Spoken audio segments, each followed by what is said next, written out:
আসসালামু আলাইকুম ভিউয়ার্স, সবাই আশা করি ভালো আছেন, সুস্থ আছেন। আজকে আমি একটা হেলদি সালাদ রেসিপি নিয়ে আসলাম। প্রথমে আমাদের সালাদটার জন্য কি কি লাগবে সেটা দেখাই দিচ্ছি।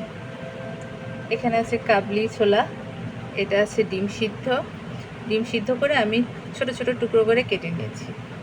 আর এখানে আছে শসাটাও আমি ছোট ছোট টুকরো করে কেটে নিয়েছি যাতে এগুলোর সাথে দেখতে সুন্দর লাগে। আর এটা হচ্ছে চিকেনের বুকের মাংসটা আমি সুন্দর করে ছোট ছোট করে কেটে একটু আদা রসুন বাটা, তারপরে হচ্ছে একটু গোলমরিচের গুঁড়া, একটু লবণ দিয়ে বাটার দিয়ে ভেজে নিয়েছি। এটা সালাদের সাথে খেতে খুব ভালো লাগে, বিভিন্ন স্যান্ডউইচের সাথেও খাওয়া যায়। তো এই চিকেনটা আপনারা প্রসেস করে নেবেন আগেই, তাহলে সালাদ মাখানোর সময় আর বেশি ঝামেলা পোহাতে হবে না। আরও কিছু লাগবে, সব আমি অ্যাড করে দেখাচ্ছি। এই 4 আইটেমের মধ্যে প্রথমেই আগে কি করব, একটু লবণ দিয়ে দিব। এই যে লবণ ছিটিয়ে দিলাম। তারপর একটু লেবুর রস দিয়ে দিব। এক টুকরো লেবুর রস দিলেই হবে, খুব বেশি দেওয়া লাগবে না। এরপর একটু হালকা গোলমরিচের গুঁড়া দিব, এটাও খুব বেশি না দিলেও হবে। এই সালাদটা কিন্তু খুবই হেলদি সালাদ, যাদের ডায়াবেটিস আছে তারা খেতে পারেন রাত্রে। আর তাছাড়াও যারা একটু জিম টিম করেন, শরীর মেনটেন করেন, তাদের জন্য খুব উপকারী। এখানে প্রচুর প্রোটিন থাকে। এই সালাদে একদম কার্বোহাইড্রেট নেই বললেই চলে, খুবই প্রোটিন বেসড সালাদ। এটা খুবই উপকারী, রাতে খেতে পারেন। রাতে আমাদের তো একটু কমই খাওয়া উচিত।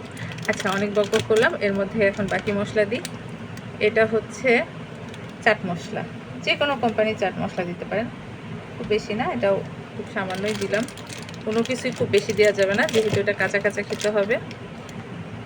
আর দিতে হবে একটু টক দই। এখন যদি ডায়াবেটিসের সমস্যা না থাকে, আপনারা সামান্য একটু মিষ্টি দইও দিতে পারেন। তো এই যে দিয়ে দিচ্ছি টক দই।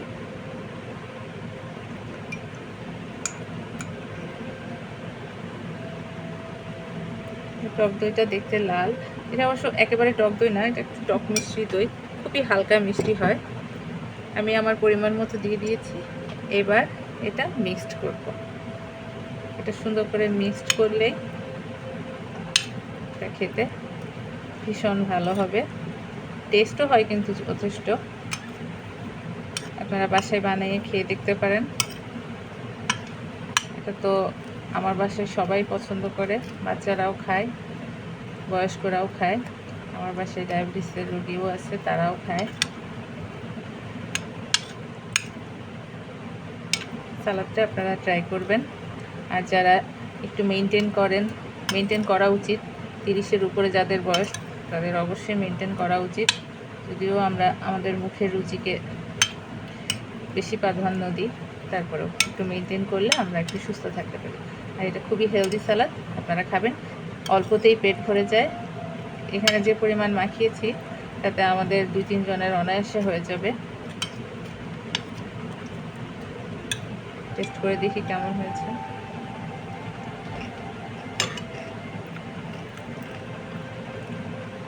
পারফেক্ট।